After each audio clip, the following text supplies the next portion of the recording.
a week ahead of the NHL draft, and the Bruins have something I don't think a lot of people thought they would really have, and that is legitimate options at the number 7 pick. I mean, 7 is not a very desirable place to be in any draft, right? In any sport. It's good, but not great, and you're missing some of the best prospects that go out there. But the Bruins suddenly kind of feel like they're in a good spot because when they missed out on a top 4 pick, it felt like, oh man, they're not going to be able to get James Hagens, the center from BC, who looked like he was going to be the number 1 pick in the draft going into this season. And then he slid down to about the 3 or 4 spot. And now he's sliding a little bit more. And there's some questions about his physicality and whether it translates to the NHL. So a guy that Bruins fans were looking at all season long, playing in their backyard, and James Hagens, all of a sudden, he could be available. Craig Button put out his final Craigslist of the NHL draft. I'm going to, of course, just highlight this part of the draft where the Bruins are in. And look at that. He's got James Hagens at number 8, meaning the Bruins would pass on him for another center, Caleb Desnoyers. Wouldn't that be a massive, massive story? I saw this and I thought, huh? Really? I still don't see a world where the Bruins pass on James Hagens. But the more I looked into it, the more I thought, maybe it's not the worst thing in the world if they do. And that's not even a knock on Hagens, but that is pumping the tires of Caleb Desnoyers. But first, let's look at James Hagens, right? The Bruins know they need to go center. And here's a potential top, not definitely, but definitely projects as a top 6 center in the NHL and a terrific playmaker in James Hagens out of Boston College. It's a guy who's played in your backyard the whole season. Again, coming out of the U.S. National Development Team last year, like they thought he was going to be the number 1 pick in the draft in 2025, going into his 1 season at BC. And the numbers are fine. I mean, good. He's a point-a-game guy, 37 points in 37 games. He is a playmaker first, 11 goals to 26 assists. And he had actually his best hockey at the World Juniors. I think he had 9 points in 7 games, had 5 goals in those 7 games, which is way better than the pace he put on at BC with 11 in 37. He played obviously with some terrifically talented players in the World Juniors, but played with a lot of BC teammates as well. And Hagens was one of the stars, but so was Ryan Leonard. So was Cole Hudson, who led the tournament in points as a defenseman. He'll be picked at the first round next year, coming out of BU. Teddy Stiga, a BC teammate, scored the game-winning goal in that tournament. So it wasn't exactly the James Hagens show. He was good, but again, didn't take it over like some of these guys have in the past. Not like that great Austin Matthews, Jack Eichel battle back in 2014. You know, it's not quite that.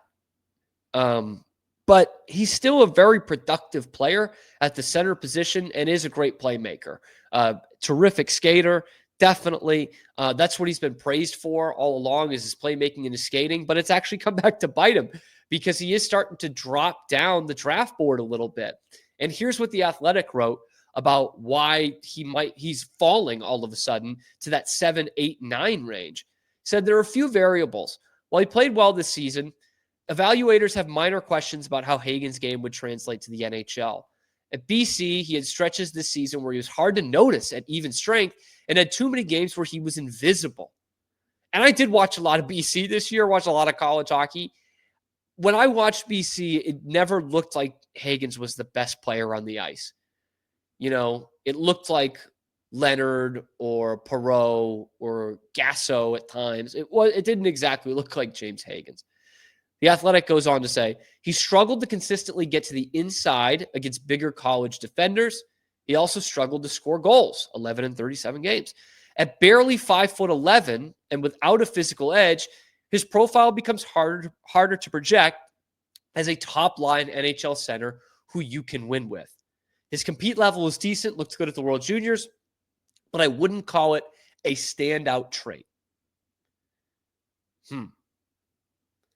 They go on to say, by the way, if Hagens turns out to be the most offensively productive player from this class, I wouldn't be shocked. And frankly, I would call him the most purely talented offensive player in the class. But winning in the NHL is more about scoring. Several players, such as Misa, Anton Frundell, Desnoyers, or Porter Martone, may go ahead of Hagens simply because of the profile they project. Bigger two-way players, most as centers, is more valuable to NHL teams than a dynamic scoring small player who may or may not be an NHL center. So that becomes the next question.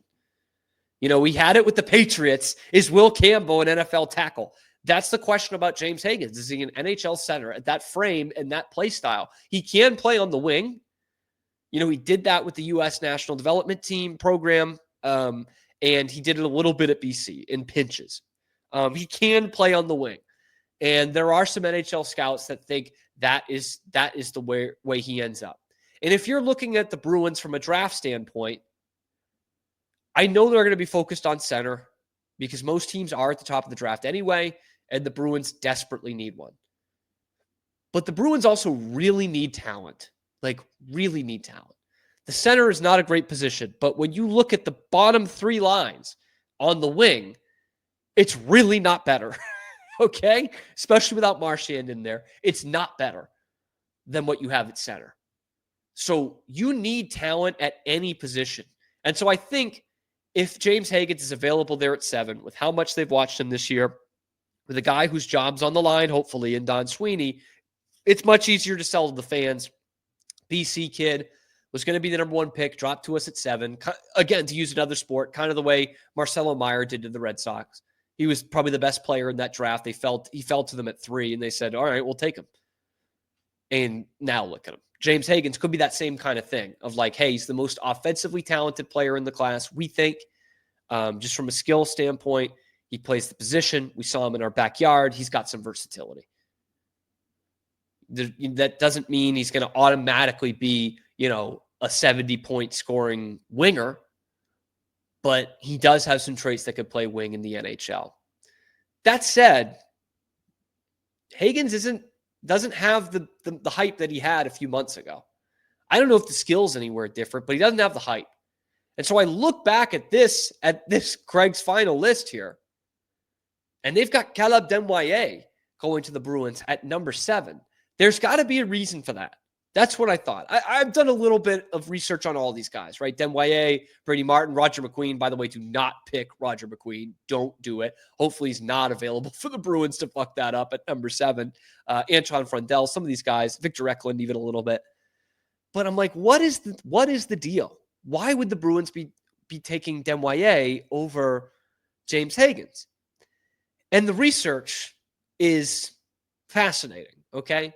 So Caleb Desnoyers, playing in the QMJHL for Moncton, averaged over 1.5 points a game, okay? Was still pretty stupid in terms of his scoring, 84 points in 56 games, 35 goals and 49 assists. Hell of a playmaker, much like Hagens in that way.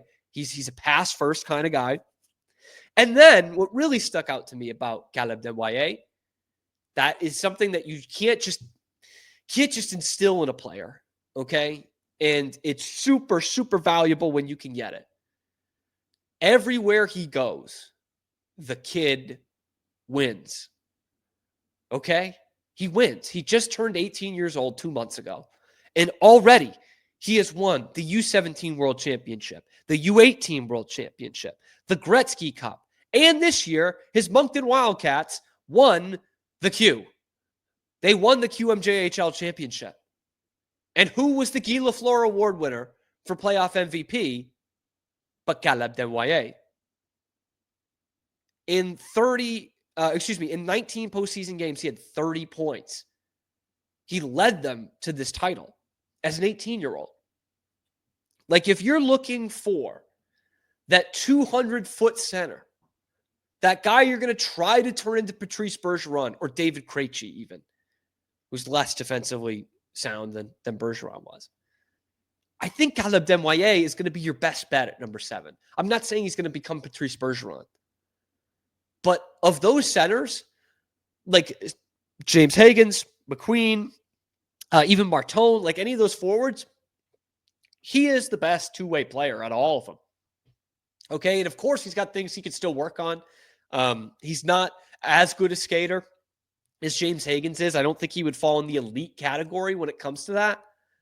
But the guy is a winner. He's defensively responsible. He is sound. And he's shooting up the draft boards. This from Central Scouting, who has him at number 7. Caleb Desnoyers' draft stock is as high as ever. 6'2", by the way. At James Hagens, barely scratching 5'11". He's slight. He's still about 178, just under 180 pounds. But at 6'2", that does allow for a ton of growth, especially on the defensive side of things. 6'2" center is a superb playmaker with some of the best hockey IQ in the class, which has been the main driver of his offensive results. In all fairness, James Hagens is a hell of a hockey IQ guy as well. Following a terrific regular season in the Quebec Maritimes Junior Hockey League, he has taken his play to the next level in the playoffs. With all three zones, upside in all three zones, is what it should say, on top of his offensive abilities, Desnoyers is poised to be selected with a top pick in the draft. Starting with his regular season production, 35 goals, 84 points, 56 games, 1.5 a game, ranked second in the QMJHL and first comfortably among teenagers. He's the 5th draft year skater with at least 20 games played to reach that mark in the past decade, most recently obtained by Jordan Dumais, the Blue Jackets prospect back in 21 and 22. But here's where I want to emphasize again this part of the write-up. But Desnoyers' production has soared in the postseason, and his rise in shooting percentage, up just over 2.5% to 22%, doesn't indicate unsustainable point scoring.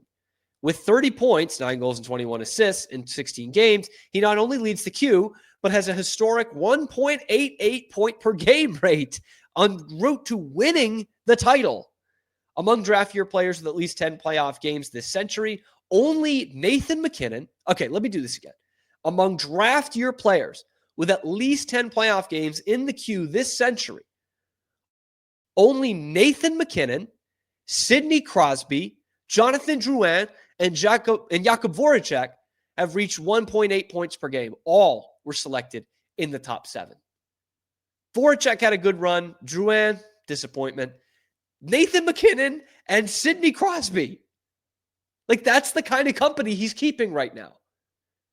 And again, I'd said his defensive game needs a little bit of work, even though he is one of the best 3-zone players in this draft. Who does he model his game after? He said, Jonathan Toews. Not quite Patrice Bergeron, but a pretty good guy to model his game after. And I think a Bergeron style, like when you get him in that system with the Bruins, especially with these guys who have played with him, Pastrnak, McAvoy, some of these guys who have coached him, that's maybe the only upside of keeping some of these assistant coaches. And maybe, God willing, if Brad Marchand comes back, although I doubt it, like they could make him into, that is the easiest prototype of a player to try to make into a Patrice Bergeron. I'm so critical of the Bruins trying to do that with guys like Charlie Coyle or Matt Poitras. Like those guys aren't that. They're not even close to that. But when you look at a draft profile of a guy like Caleb Desnoyers, he does have those traits. I'm not saying he's Patrice Bergeron, but it's much easier to mold this kid into him than Charlie Coyle or Matt Poitras or even James Hagens. So I'm sitting here on June the 19th, a week before the draft, and saying, if the Bruins have to choose between Caleb Desnoyers and James Hagens at number 7 in the draft, I'm taking Desnoyers. Maybe that's just me reading into the bullshit a little bit of like, oh, he's a winner. Maybe it's me being the BU fan, although I was watching James Hagens to see him as a BC Bruins prospect the whole season. But I just love the intangibles of Desnoyers' game. I love how he elevated himself in the playoffs. And you look at the winning, like that does mean something. BC was the number 1 ranked team going into the NCAA season this year. And they were number 1 for a good bit of it. And yet they lost in the Beanpot Championship. They lost in the Hockey East tournament, and they did not make the Frozen Four. Hockey East regular season championship is something, don't get me wrong. But when you stack that up beside a U17 gold medal, a U18 gold medal, a Gretzky Cup gold medal, and a QMJHL championship and a playoff MVP award, with a guy almost at 1.9 points per game in a postseason, I think the Bruins would regret would regret not taking Caleb Desnoyers if they let him go and get James Hagens. And I do think Hagens could be a good player. I do. But Caleb Desnoyers has all that upside plus an intangible that you can't teach and that your team really, really needs. Winners. You need some winners. You need guys who will do anything it takes to win. And so far in his short career, as a kid who's just barely 18, Caleb Desnoyers does that. So that's my pick. Who is yours? Who are you picking for the Boston Bruins at number 7, especially according to Craig's final list? Let me know in the comment section below. Like and subscribe if you think the Bruins need to nail this number 7 pick, or do they need to trade it? Let me know in the comments below. Be sure to find us on YouTube, high noon Eastern time, live every weekday, and then wherever you get your podcasts as well. Check out the other videos on the channel, talking Bruins, talking everything else Boston sports. I'm your host, Cam Stewart. Zach Burke keeps us on the air 5 days a week.